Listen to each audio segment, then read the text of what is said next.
qui se lève. Voilà. Marc Mapingou, il y a juste Ramsi Koutunda. Vous avez aussi les questions sur votre tablette. Oui, je mais préfère, je vais vous les merci transmettre. bien, merci voilà. bien. Juste Ramsi Koutunda demande mais pourquoi la situation du Congo n'est pas abordée par les médias français? Vous en avez déjà parlé un peu la dernière fois de votre conférence, mais c'est toujours bien de redire les choses. Non. Est-ce que c'est pas assez grave? Est-ce qu'il manque des morts? Est-ce qu'il manque, je ne sais pas. Je pense que ça a été la plainte de tout le monde, mais en même temps, je reconnais que durant la campagne électorale, on a bien vu beaucoup de journaux décrire un peu la situation, la réalité. La réalité du Congo-Brazzaville. C'est vrai. Avant les élections et après les élections. Je crois qu'il y a eu un certain nombre d'articles. On peut citer des journaux comme Le Monde, Libération et bien d'autres, La Lettre du Continent, Le Figaro. Non, un certain nombre de journaux en ont parlé, Paris Match et tout le reste. RFI n'en parlons pas, La Voix d'Amérique n'en parlons pas, non. Et Africa numéro 1 n'en parlons pas. Je crois qu'il y a eu cela, mais nous sommes dans un domaine, et hélas, c'est ça aussi l'information, on a l'impression que pour que les journalistes parlent, agissent, il faut bien qu'il y ait quelque chose qui se passe. Nous, on y agit bien depuis quelques mois, je pense on est dans ce combat. Oui, vous dites bien, vous êtes dans ce combat, vous êtes congolais, c'est un pays qui vous tient à cœur, c'est un peuple qui est le vôtre. Donc, de ce point de vue, je comprends cette forme d'activisme ou de militantisme, d'ailleurs que je salue. Maintenant, pour le reste, moi je pense que les journaux essayent, ils le font peut-être à leur rythme, mais il faut aussi avoir des éléments nouveaux. Dans le traitement de l'information, il faut avoir des éléments nouveaux. Des éléments nouveaux, c'est par exemple quand vous allez dire aux journalistes, bon, voilà, nous avons des images, nous avons des faits, nous avons des preuves, voilà comment sont assassinés et torturés les gens dans le pool. Eh oui. Voilà. Alors, Marc Mapingou, on va avancer toujours un peu, Sadio Kanté, on reste toujours dans cette démocratie en Afrique qui demande, on a vu l'Afrique de l'Ouest au chevet de la Gambie, quid du Congo, de l'Afrique centrale en général? Qu'est-ce qu'il est politique dans nos pays qui ne réagit pas comme le gouvernement du Sénégal l'a fait? Il n'y a pas de l'Afrique centrale. L'Afrique centrale, oui.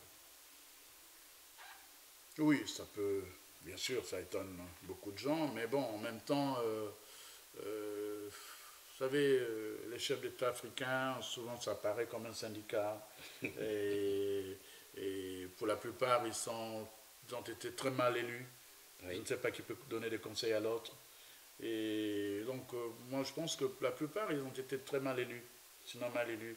Et donc, à partir de ce moment, ce serait difficile qu'un voisin puisse vous dire, écoute, il y a quelque chose qui ne va pas, et il vous dira, écoute, commence par balayer chez toi. Je pense qu'il y a déjà cela, psychologiquement. Ils doivent être dans cette situation où c'est des gens mal élus. Et puis, ce sont des gens aussi qui n'ont pas cette portée historique, peut-être comme les chefs d'État ouest-africains, avec une vision, une certaine... moi, je vois ce qui s'est passé au Ghana, je vois ce qui se passe quelquefois au Mali, où je suis allé pour les campagnes électorales présidentielles et présidentielles. Bon, moi, je vois ce qui se passe au Sénégal. Bon, quand même, on a l'impression qu'ils ont atteint une certaine maturité, bon, tout simplement parce que ce sont des pays aussi qui sont quelquefois encouragés par une société civile plus active, plus intelligente peut-être aussi, bon, avec des leaders, ils ont des leaders aussi, c'est quand même des pays où on a vu des gens comme des Senghor, où on a vu des gens comme des Wade, qu'on les aime ou pas, oui. Ça a été quand même des gens avec une certaine poigne. Ghana, c'est quand même des pays, des gens comme les Kwame Nkrumah, et leurs héritiers ont essayé ou essayent de poursuivre ce combat de la démocratie tout en respectant un certain nombre de valeurs. Ce n'est pas parfait, mais c'est déjà mieux qu'en Afrique centrale. Voilà, c'est déjà mieux qu'en Afrique centrale. On va parler de vous, Marc Mapingou, puisque votre actualité depuis quelques mois est quand même assez je dirais, assez hard, si vous me permettez l'expression, l'État congolais, par le biais de son portail officiel, vous accuse d'avoir, ou de préparer, ou d'avoir préparé, enfin de préparer un coup d'État avec l'un des conseillers de M. Valls et Ali Bongo. Alors vous vous étiez défendu en expliquant que vous n'étiez pas au Congo aux dates indiquées. Nous-mêmes, nous avons fait rechercher quasiment sur tous les continents pour vous avoir, pour que vous vous expliquiez sur cette accusation. Aujourd'hui, vous avez porté plainte. Qu'est-ce que vous attendez en fait de cette bataille judiciaire que vous engagez, puisque la bataille médiatique, vous la menez jusqu'à maintenant, la bataille judiciaire, qu'est-ce que vous attendez en fait, Marc Mapingo? J'attends une seule chose.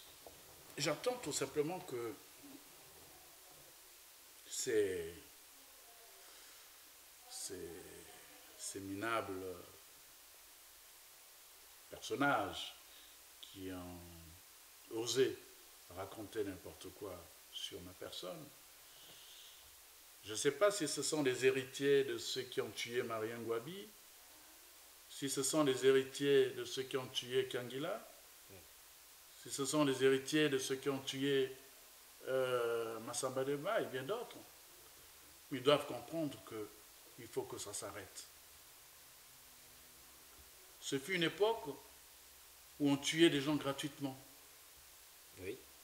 Un matin, vous vous levez, on met des tracts dans votre voiture et on crie, voilà, il y a des tracts dans la voiture d'un tel, on vient vous chercher. C'était la fameuse époque de la sécurité d'État et on allait vous tuer. Et quelquefois même sans que vos parents ne voient vos corps. J'ai envie que cette étape se termine. J'ai envie que ceux qui dirigent ou ceux qui prétendent avoir la direction de nos États comprennent qu'aujourd'hui, ces méthodes ne marchent plus. Vous ne pouvez pas parler de Marc Mapingo en disant qu'on l'a vu.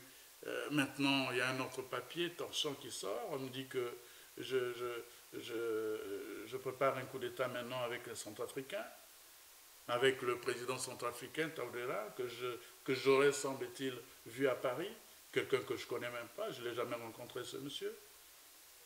Qu'on arrête, quoi.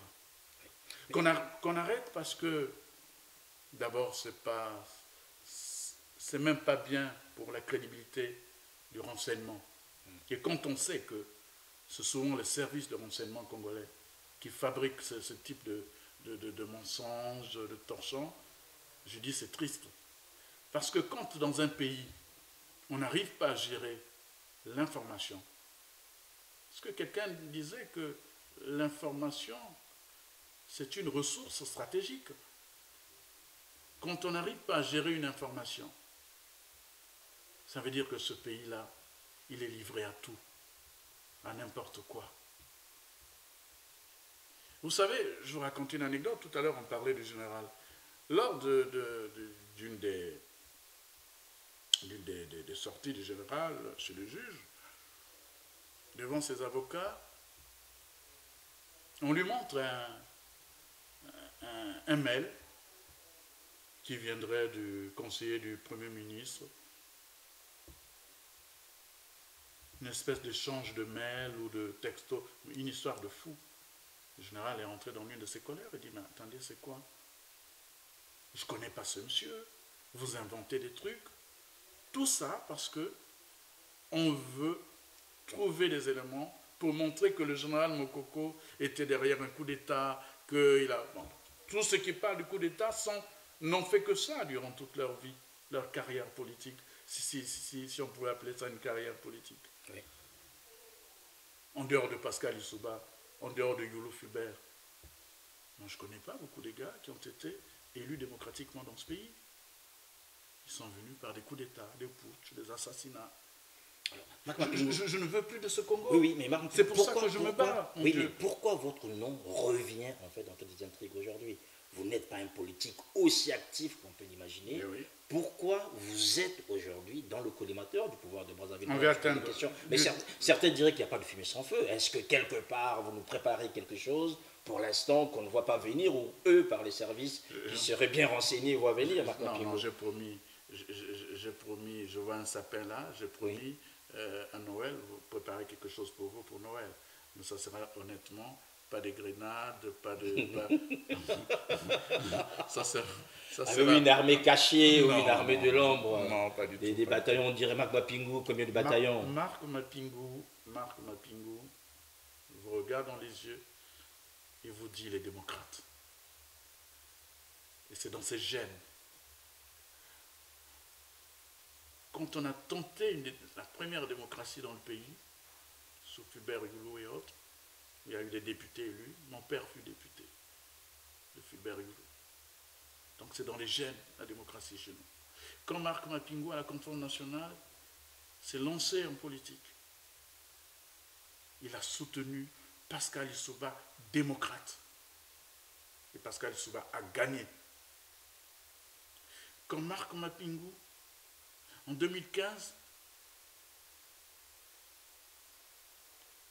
est revenu dans le débat politique congolais de façon active, c'était pour soutenir quelqu'un, le général Jean-Marie Michel Mokoko, démocrate. C'est mon credo, monsieur Sire. Le reste, je n'aurai jamais une vocation tardive de putschiste, de je ne sais pas quoi. Ce n'est pas mon truc, je ne sais pas faire ça. Je ne sais pas prendre les armes, aller mettre dans le jardin de quelqu'un et dire oui, Maître Mbemba préparer un coup d'État et on a trouvé des armes dans son jardin. Je ne sais pas faire ça. Mais jusque-là, on n'a pas repris. Je suis un guerrier de l'esprit. Mais pourquoi votre nom revient, Marc Mapingou? C'est ça un peu le problème, en fait. Vous n'êtes pas sur le terrain, vous ne parcourez pas le Congo comme les autres. Est-ce que c'est moi qui devais répondre à cette question? Alors, mais comme vous êtes devant nous, on vous pose la question. Non, mais il faut poser la question à ceux qui aiment mon nom. Oui. À ceux qui aiment mon nom. Pourquoi ils aiment mon nom? Pourtant, ce n'est pas le meilleur nom, hein, Mapingou. Mitumbi Mapingou, bon, c'est pas Dupont. Donc, je ne sais pas pourquoi ils aiment ce nom. Peut-être qu'ils estiment que... Je ne sais pas. Mais moi, j'ai l'impression que beaucoup veulent atteindre le général Mokoko. Et beaucoup ont compris que pour atteindre le général Mokoko, il fallait fabriquer un complot. Ils ont choisi des pays. Le Gabon, tiens, mais le Gabon, Marc Mapingou avait des habitudes à Libreville. Il est à la frontière, forcément, de Zanaga, il a des parents à Franceville, etc. Donc, c'est plus facile de trouver des trucs comme ça. Ah oui, il faut mettre Mapingou. Marc Mapingou, ah oui, il est réseauté, il a quelques amis à Paris, à l'Élysée et à Matignon. Alors, on choisit quelqu'un, d'ailleurs, ils ont choisi quelqu'un que je ne connais même pas. Pour conseiller de Valls. Voilà. C'est n'importe quoi. Je ne connais pas ce monsieur. Et les yeux, dans le milieu de Valls, je connais quelqu'un qui a été son directeur de cabinet quand il était maire d'Evry, qui est un ami, et qui est aujourd'hui le directeur général du STIG, Service d'information gouvernementale, qui s'appelle Christian Gravel, qui est un Français, un blanc, qui n'a rien à voir, mais avec Christian, on ne parle pas de... Attendez, mais les histoires de coup d'État, mais c'est des histoires à dormir debout. Enfin, mais pas pour l'État congolais, hein, dormir debout pour eux, mais pour l'État congolais, apparemment, c'est sérieux. Ils sont incompétents. Ils n'ont pas pu, avec tout l'argent qu'ils ont eu, ils n'ont pas pu régler le problème scolaire des enfants. Moi, je vois les images des enfants qui vont à l'école, ils n'ont même pas de banc, avec tout l'argent qu'on a eu. Avec tout l'argent qu'on a eu, on n'a pas pu régler les problèmes de la santé. Avec tout l'argent qu'on a eu, on n'a pas pu combattre vraiment la pauvreté dans notre pays. Ce sont des incompétents. Et quand on est incompétent, on a besoin de boucs émissaires. Et c'est ça le problème. Il faut chercher des boucs émissaires. C'est comme le papa qui arrive à la maison, qui n'a pas donné à manger à ses enfants, il commence à s'énerver. Déjà à la porte, il est fâché. Attends, mais papa, pourquoi tu t'énerves? Non, mais... On va rigoler un peu, mais ça se passe comme ça. Voilà des gens qui ont échoué. Mais vraiment qui ont échoué avec tout l'argent qu'ils ont eu. Ils ont eu le pouvoir pendant 30 ans. Ils ont tué les autres. Ils ont emprisonné. Ils ont fait du mal à ce pays. 30 ans après, quel bilan ils ont? Rien. Et leurs héritiers, rien. Et ils veulent quoi? Continuer? Non, nous allons nous battre, M. Sionakoso. Nous allons encourager nos enfants, nos petits-enfants à aimer ce pays-là et à ne pas le laisser dans les mains des voyous. Ça ne se passera plus comme ça. Et c'est ce que je vous dis aujourd'hui. Marc Mapingo, on va prendre donc des questions des gens qui nous suivent en ligne. C'est d'abord Lichou Papin, c'est un peu dans l'esprit d'une question à laquelle vous avez répondu. Une question que vous avez répondu. Excusez-moi du désagrément, pourquoi l'opinion internationale n'intervient pas dans le massacre et l'extermination de la population du Poul? L'opinion internationale a son rythme. Et j'ai toujours pensé que malheureusement, les peuples doivent compter sur eux-mêmes. Les peuples doivent compter sur eux-mêmes. Et pourquoi l'opinion internationale, dès le départ, avait demandé, sollicité auprès du gouvernement congolais qu'on puisse ouvrir les possibilités pour que les humanitaires, pour que les journalistes aillent dans le Poul. C'était trop demandé à un régime dictatorial. Ça n'a pas marché. Nous avons aussi le principe de souveraineté des États.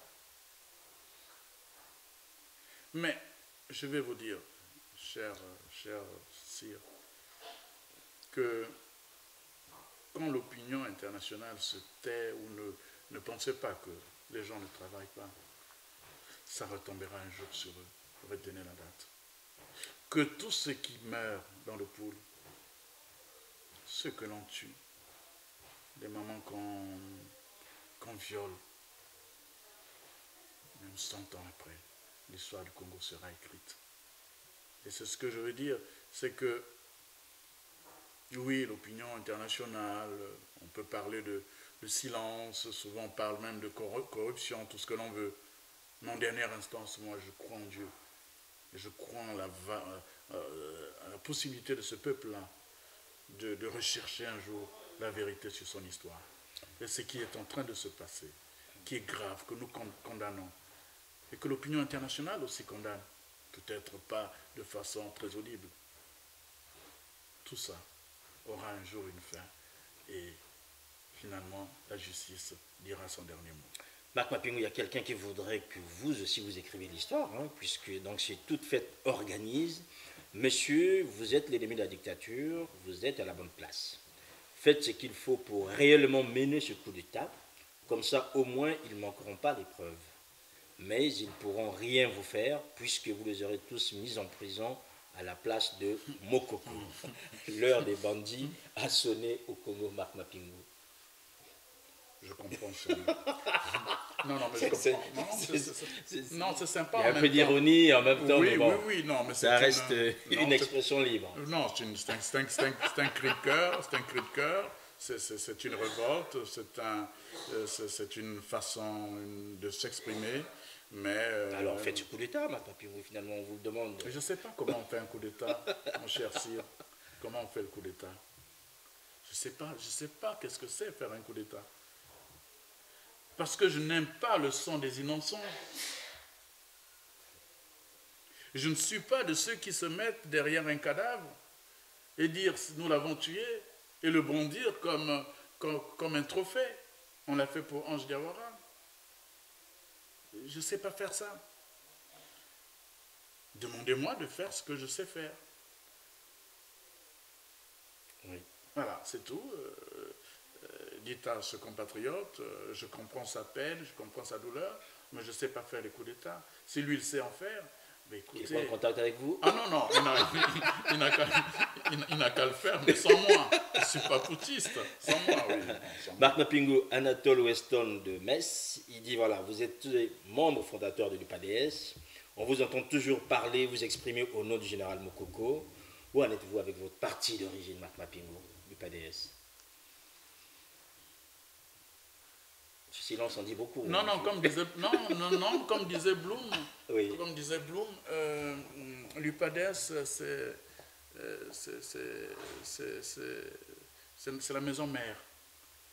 C'est la maison mère, c'est la maison commune, c'est notre maison. Effectivement, je peux revendiquer cela historiquement. Et je peux aussi aujourd'hui dire d'ailleurs une très grande pensée pour le président Lissouba qui nous a entraînés dans cette belle aventure de la démocratie et avec qui on a travaillé, on a créé cette famille politique qui est une famille qui hier était une famille unie autour d'un projet, Oui. autour d'une vision. Et non plus autour d'un homme. Vous vous moquiez de moi tout à l'heure, Il faut science pas et la du tout. technologie, etc.